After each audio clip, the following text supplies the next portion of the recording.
Hi and welcome back to my channel. Today's video is a little bit more probably somber, but it is in honor of World Mental Health Day, which is on October 10th, tomorrow. And I thought I would share a little bit about my story of, I wouldn't like to call it suffering with depression, but how I have lived with depression over the last 25 years. So here goes. I have never been one for reaching out to people when I have suffered with bouts of depression. Now, some people have depression all the time, but for me, my depression is, it comes and goes. Probably because most of the time I'm able to deal with it and get through life but other times things just get on top of me and I'm not capable of pushing through. So I was first diagnosed with depression when I was 14 years old, and I was put on antidepressants, and I was told it was probably because I cared too much about people in the world and I should stop watching the news. So I did. I can't really remember how long I was on antidepressants for. I don't think it was very long, and I came off them. I don't remember being on them for very long. I just thought they weren't for me. I would just stop watching the news. At the time, my depression came through as kind of a more of a physical thing, but I would be down, I would be tired, I wouldn't want to move or go out or do anything. I had lost interest in stuff, but I would also be really sick, like I would have colds constantly and headaches continuously. So my depression comes out as physical illness as well as emotional. I then went through a few years up until my early 20s when I was fine. I felt I could cope, but I did a massive change in my life, and I moved away from family and friends, and I felt isolated and I couldn't cope, and I was struggling to make new friends properly. So I decided that I should go back onto antidepressants. I didn't really talk to people about it. Nobody really knew what was going on. I just internalized and kept it to myself and to the world and to my family and friends. I was the same old bubbly Kerry with a smile on my face. So I was the one who would listen to other people's problems. I would take the weight of their world onto mine. I didn't feel comfortable sharing my problems. I didn't feel like my problems were big enough, maybe, or warranted talking about, or in some cases it felt shameful. Many reasons why I didn't talk about it. I felt weak. I didn't like pity. I didn't want people pitying me. That was probably my main driver for not talking to anybody about it. Nobody. Just a couple of people maybe I may have mentioned it to in passing that I was on antidepressants. Boyfriends at the time knew I was on medication. So I don't really feel people understood me very well. So I just didn't talk about it. Then I was on antidepressants for about 2 years, and I discovered that the type of antidepressant that I was on, bearing in mind I was at peak dosage, I was at the top. I couldn't have any more. That was all I could have. Otherwise, it was dangerous.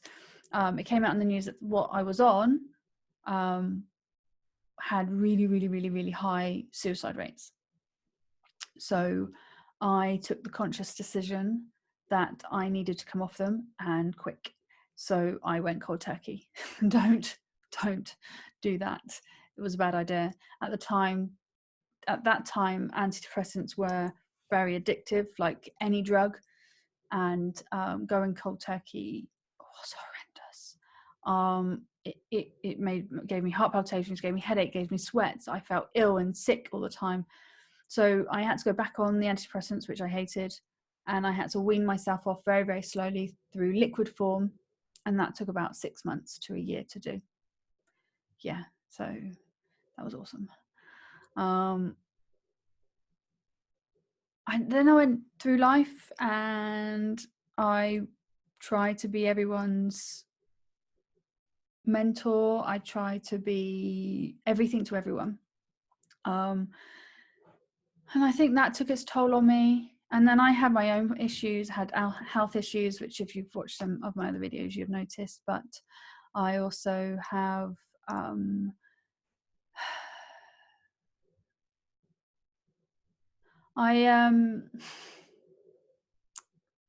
went through a tough time in the last 5 years, really tough time.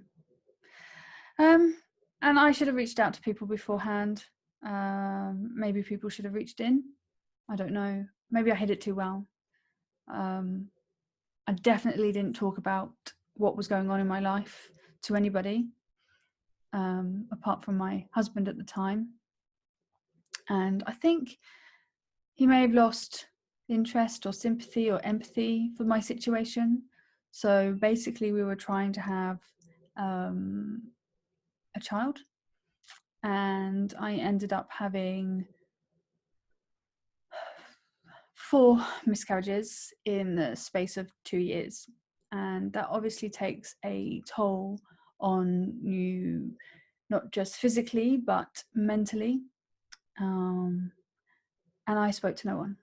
And no one really spoke to me. So it wasn't something I brought up in conversation. I felt, again, ashamed, alone, isolated. And it took its toll eventually on my marriage. It wasn't the only driving factor for the end of the marriage, but it certainly was a catalyst, because I became depressed and driven to find out why I couldn't have children. Still don't know.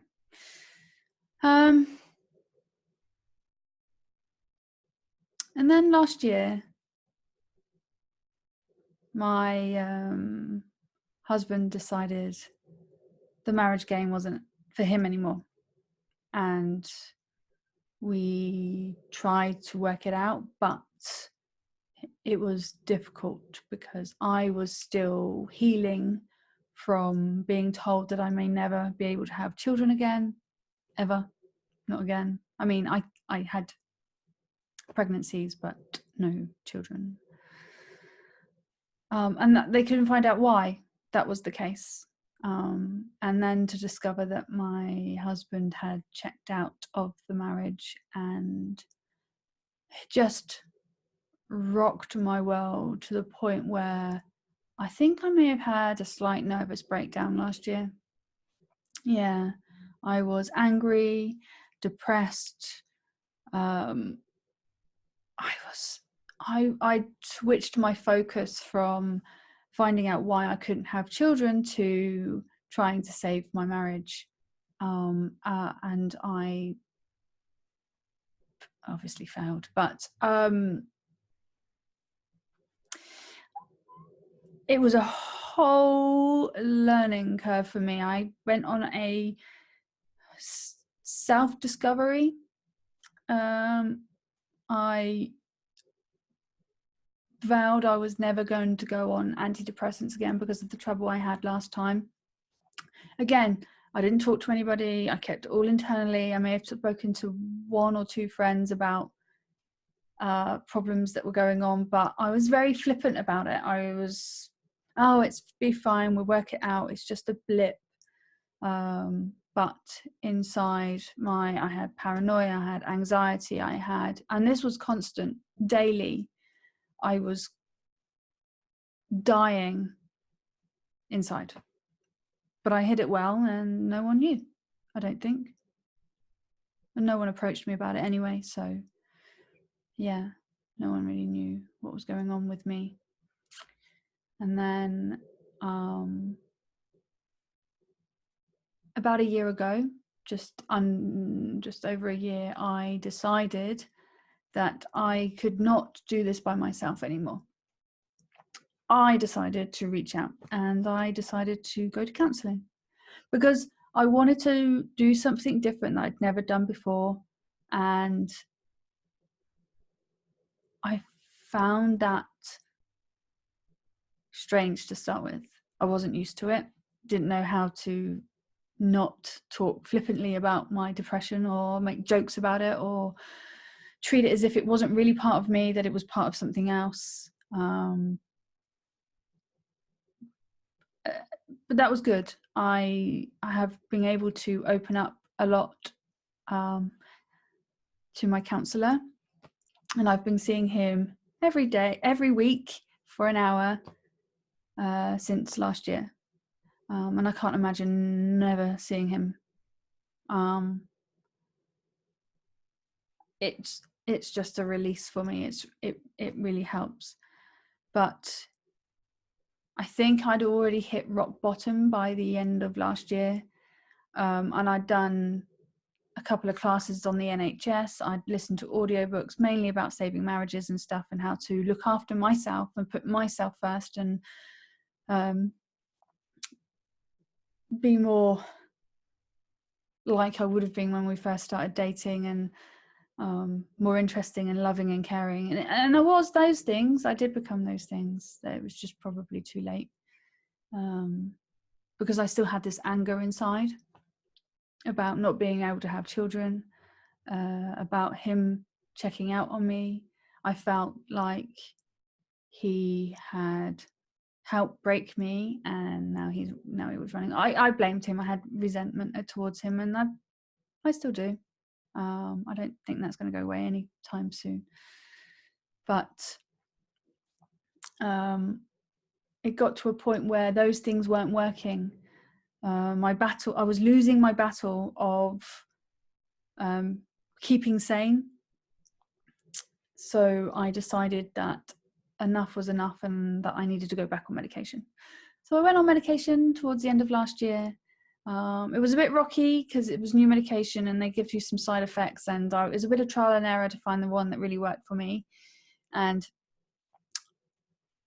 I was on a really low dose, and it was really helping. It really, really, really, really refocused my mind to be able to not be so obsessed with what my husband was doing, where he was going, who he was seeing. It really helped me to be able to focus more on myself, and my anxiety lessened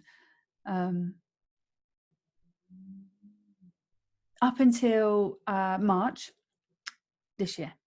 And then he left, and I had for the very first time in my life, a panic attack. Yeah, that's scary. Yeah, pretty scary. I couldn't breathe to the point where I nearly blacked out, and I was on my own. So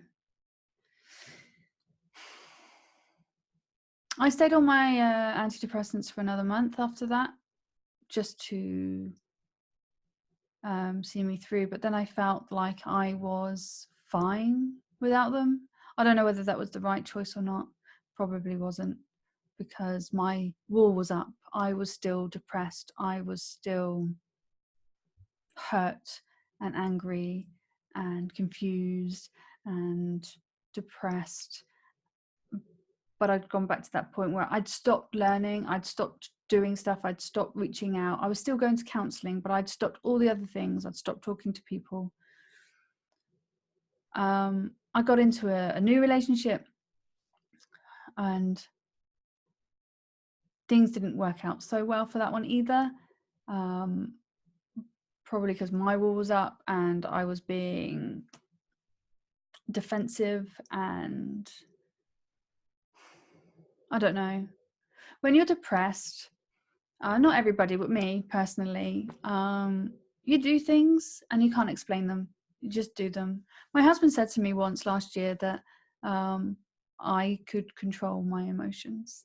And it's easy for people that have never had depression to say that, because you are controlling your emotions. You can control your emotions. But it's like when you see a really sad advert on TV and you have this uncontrollable urge to cry. Imagine that every day. It's like having a cold and not wanting to get out of bed because it just feels nice, safe and warm in your bed. Imagine that every day. Yeah. It's not easy to control emotions. So I ended up having another panic attack just yesterday. And that's the second one I've had in my whole life. Again, I was home alone. But I'm not on my medication anymore. I came off that, but I'm still going to counselling.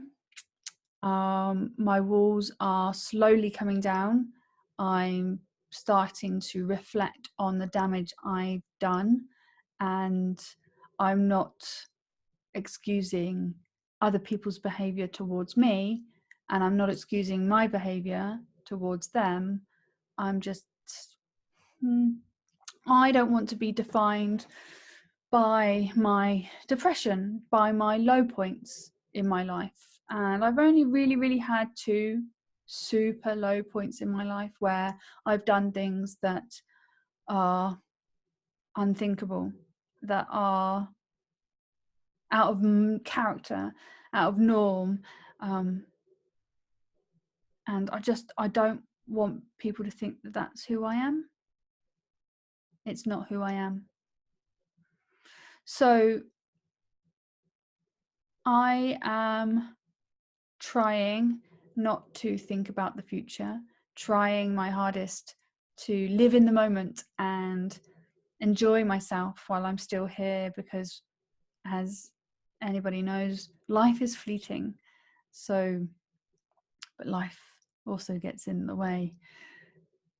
I am starting to open up to people now, starting to tell them how I really feel. Yeah, I think I've come a long way, a very long way since last year. Last year was my worst year I've ever had emotionally. And I'm still healing from that now. But I'm on the mend, I think, for this bout. I will never say never, because no one knows the future. But it's been quite a journey with my depression and anxiety. So in honor of World Mental Health Day, for those people that have depression, anxiety, or any type of mental health, I know this is going to be a struggle for you. Trust me, I went 20 years living the same struggle.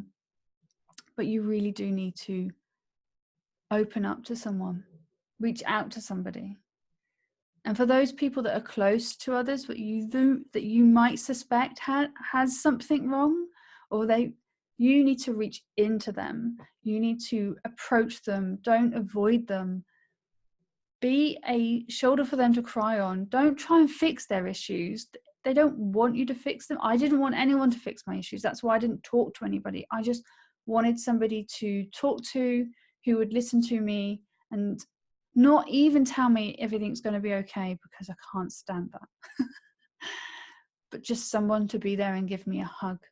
That's all I ever wanted. But I didn't feel strong enough to ask for it. So even if you don't suspect anybody having mental health issues, there's no harm in being kind to them, listening to them, being a friend to them, and giving them a hug.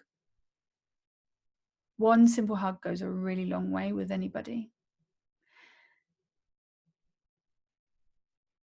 Sorry, this video is being a little bit down, but I hope it shed some light on why I haven't really posted too many videos over the last year or so. Life just got in the way, and I hope that it inspires people to reach out and reach in to anybody that they suspect may be suffering in silence. Thank you very much for watching my video, and I hope to see you in the next one. Bye.